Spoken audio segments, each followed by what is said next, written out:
राज्य सरकारने जाहीर केलेल्या शेतकरी कर्जमाफीची जिल्हा बँकेने प्रभावी अंमलबजावणी करावी या मागणीसाठी शिवसेनेने सोमवारी नगरमध्ये जिल्हा बँकेसमोर ढोल बजाव आंदोलन केले।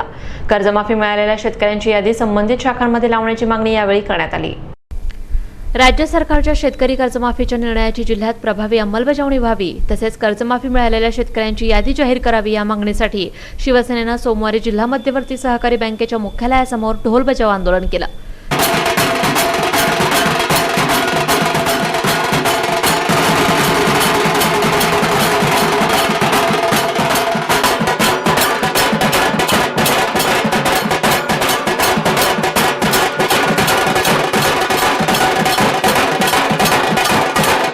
सेनेचे दक्षिण जिल्हा प्रमुख प्राध्यापक शशिकांत गाडे यांच्या नेतृत्वाखालील आंदोलनात उत्तर जिल्हा प्रमुख रावसाहेब खेवरे, घनश्याम शेलार, संदेश कारले, महापौर सुरेखा कदम, निलेश लंके, संजय आनंदकर, रफिक शेख, शहर प्रमुख दिलीप सातपुते, माजी महापौर भगवान फुलसुंदर, रामदास भोर, नगरसेवक विक्रम राठोड, योगीराज गाडे आदी सहभागी झाले होते।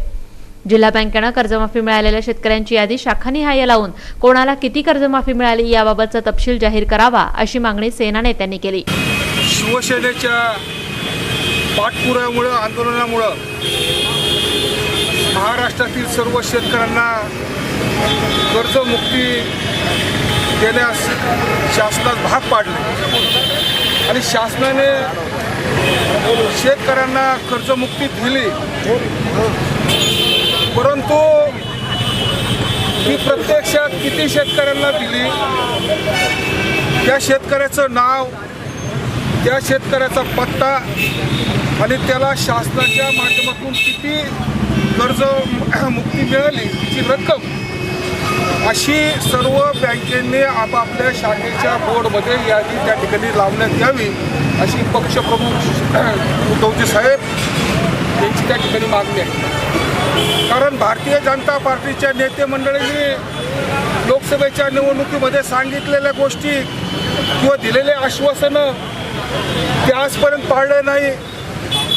या महाराष्ट्राचे मुख्यमंत्री होण्याच्या अगोदर जी आंदोलनाची भाषा करत होते त्याच पद्धतीनं मुख्यमंत्र्यांनी सांगितलं होतं ज्यावेळेस ते विरोधात होते की शेतकऱ्यांना कर्ज मुक्ती मिळाली पाहिजे या भूमिकेशी ते ठाम होते, परंतु सरकार स्थापन झाल्यानंतर मुख्यमंत्री झाल्यानंतर या गोष्टीपासून ते बाजूला झाले आणि म्हणून शेतकरी हा महत्त्वाचा घटक आहे। म्हणून शेतकऱ्यांना जी कर्ज मुक्ती त्या ठिकाणी शासनाने जाहीर केलेली आहे ती प्रत्यक्षात किती मिळाली, ही प्रत्येक तालुक्यामध्ये किती शेतकऱ्यांना मिळाली, तिची रक्कम किती आहे ही त्या ठिकाणी शासनानं बँकेच्या माध्यमातून जाहीर केली पाहिजे, बोर्डवर त्या ठिकाणी लावली पाहिजे। 8 दिवसात जर या बँकेने अशा याद्या जाहीर केल्या नाही तर तालुक्याच्या ठिकाणी असलेल्या सर्व शाखेमध्ये शिवसैनिक त्या शाखेच्या आत जाऊन ढोल वाजवून आंदोलन त्या ठिकाणी करतील जोपर्यंत याद्या जाहीर होत नाही तोपर्यंत।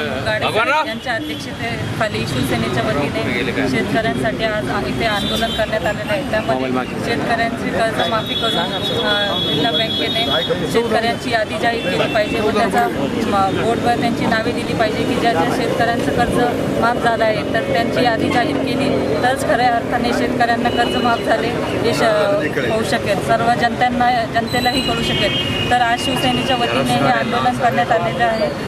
सरकार कर्जमुक्ती करतंय ती फक्त आणि फक्त शिवसेनेच्या मागणीमुळे त्या ठिकाणी सरकार आज या कर्जमुक्तीची भूमिका सरकारने घेतलेली आहे आणि मग या ठिकाणी शिवसेनेनं आज मागणी केली की याद्या तुम्ही जाहीर केल्या पाहिजे। पारदर्शक कारभार आहे तर खरं तर पहिल्यांदा सरकारनं मुख्यमंत्र्यांनी या याद्या जाहीर करण्याची भूमिका घ्यायला पाहिजे होती।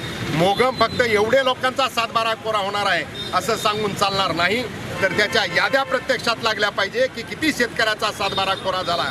आणि खऱ्या अर्थानं शिवसेनेचं ध्येय जे आहे ते पक्षप्रमुख नेहमी सांगतात की आमची बांधिलकी सरकारशी नाही, आमची बांधिलकी जनतेशी आहे आणि मग जनतेला न्याय द्यायच्या भूमिकेतून या ठिकाणी शिवसेनेनं आज देखील एक पारदर्शक पद्धतीनं त्या ठिकाणी कर्जमुक्तीचा विषय जनतेच्या नजरेसमोर आला पाहिजे याच्यासाठीची मागणी केलेली आहे की जे बँक आता शेतकऱ्याची यादी जाहीर करीत नाही, तुम्ही शेतकऱ्याच्या घरासमोर ढोल वाजवताय म्हणून आज आम्ही बँकेसमोर ढोल वाजवतो आणि तो ढोल वाजवून आम्ही शेतकऱ्याला न्याय देण्याचा प्रयत्न करणार आहोत. यांनी सांगितलं की 8 दिवसात तीव्र स्वरूपाचं आंदोलन करू.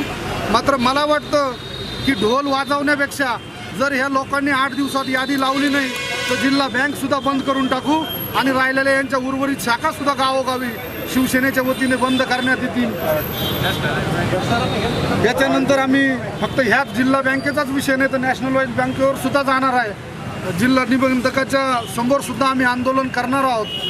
परंतु हे आंदोलन करत असताना आता पुन्हा असं कधी विचारू नका की सत्तेत राहून विरोध का करता. आता लय वेळ आपण विखे पाटलाची वाट बघितली की काहीतरी विरोध ते सरकारला करतील. तुम्ही पाहिलं की ज्या वेळेस शेतकरी आंदोलन चालू होतं त्यावेळेस विखे पाटलांनी त्यांचं तोंड उघडलं नाही, कुठंही प्रतिक्रिया दिली नाही. पायाला लागलं म्हणून घसरून पडले असं सांगून बंगल्यात जाऊन बसले. पण मला सांगा त्यांच्या पायाला लागलं होतं, त्यांचं तोंड तर शिवलं नव्हतं ना.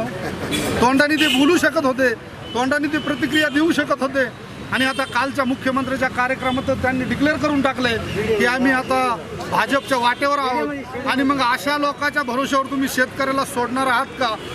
या आंदोलनात सेनेचे जिल्ह्यातील पदाधिकारी कार्यकर्ते सहभागी झाले होते. प्रतिनिधी विक्रम लोखंडे, महानगरी न्यूज ब्युरो, अहमदनगर.